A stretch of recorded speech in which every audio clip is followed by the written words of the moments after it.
welcome to Let's Get Growing. It's Jo here, the educational gardener from Bulwell Forest Garden in Nottingham. And here we are at the start of May. And yeah, it's sort of, the weather has warmed up quite a bit. We've had some really nice hot sunny days finally, but it's still quite cool at night and it's still quite changeable. So we're not actually planting out our frost tender crops yet, but we are planting out some of our half hardy plants. So let's get growing. Let's have a look at our packs and see what we've got going this week.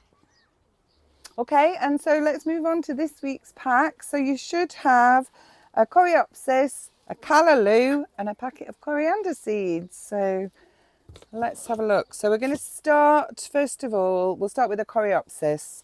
So Coreopsis, I don't know what variety this one is, unfortunately. I didn't sow it, but they're either perennials or annuals. And I suspect this is actually a perennial. So it's quite hardy. It's got yellow daisy-like flowers and they grow into clumps. So the first thing we're going to do with this one is have a look, have an investigation and have a look, see if it needs to be repotted. And it is kind of okay at the moment. The roots are starting to come through. But what I'm going to do is, because it'll grow quite quickly, is I'm going to put it into the next size up pot. So I've got my peat-free compost. I'll put a bit in the bottom and then I'll put my plant in the middle, compost around it. And this is the same technique for most plants this time of year. And that's it. And then I give it a water. And then the next plant you've got, so this is Callaloo. So this is a plant of many names. It's also known as Amaranthus. I think that's its Latin name.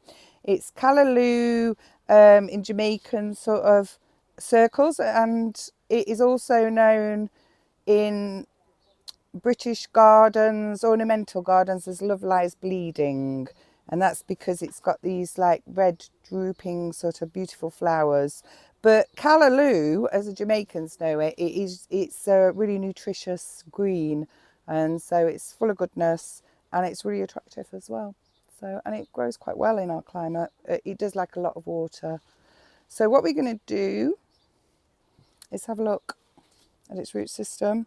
And again, it's at a similar stage to the Coreopsis, but I am going to repot it. So same principle.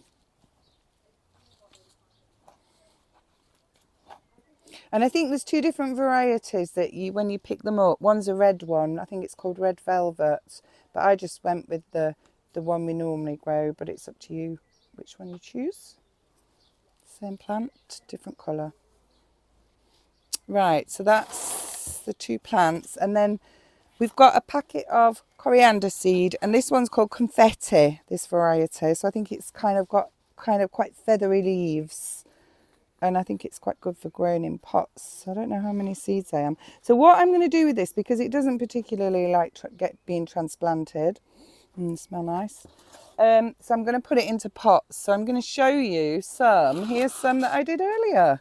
So these are some that we're going to put into the ground. But what I did, because they don't like being transplanted, and sometimes if you just sow them directly into the ground, they get eaten. So what I did was I put 5 seeds in each pot. And then what I'll do with this pot is I'll transplant the whole thing carefully into the ground. But if you were growing it in pots, you could then just transplant the whole of that into a bigger pot.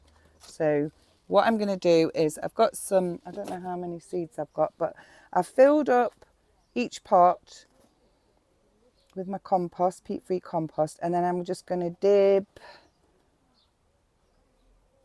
that's very dry, dib a few holes in there. So I've got 4 there, you could do 5, and then I'm going to put 1, 2, in there, 2, 3, 4, put 1 more in,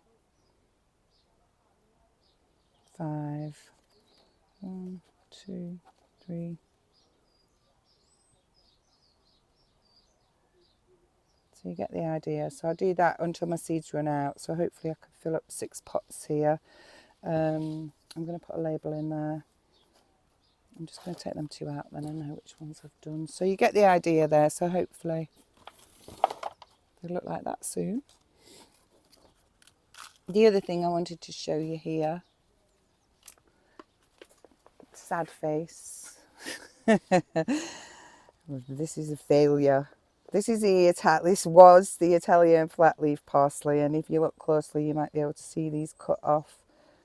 I'll pull it out and you can see what was a leaf. So when I investigated this and I looked underneath, I've evicted them now, but there was 2 snails under there hiding in these, which is often what they do.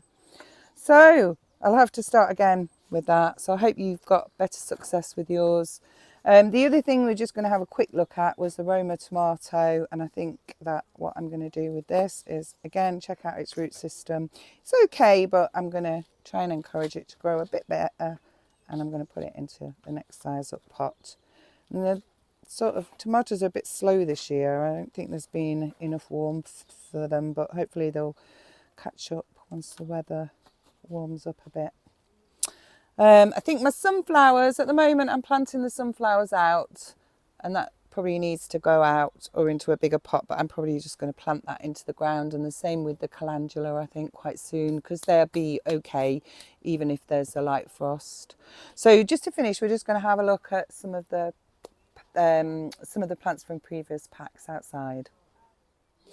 Okay, so I just wanted to show you, these are my Charlotte potatoes. So I put them in a big pot. There's 3 plants in here and they've started to come through. So what I'm going to do is I'm going to cover them up. So I've got some like homemade compost. There is some manure here, but I'm not putting pure manure on because I don't want to burn the leaves. So I'd rather use the homemade compost. So I'm just going to cover them up.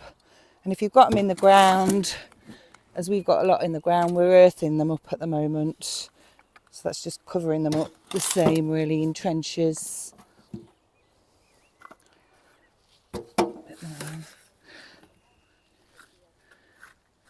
Okay, so that'll do for now.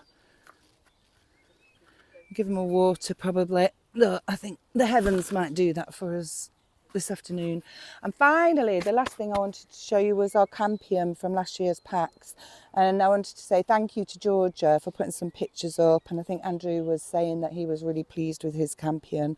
So it's a very easy plant to grow. It'll grow in most conditions, and it's just a fantastic wildlife plant in that it provides nectar for loads of pollinating insects at this time of year. So yeah, good work with your campions. All right, thanks very much for watching. Hope you all have a very happy bank holiday, hopefully gardening. Okay, bye.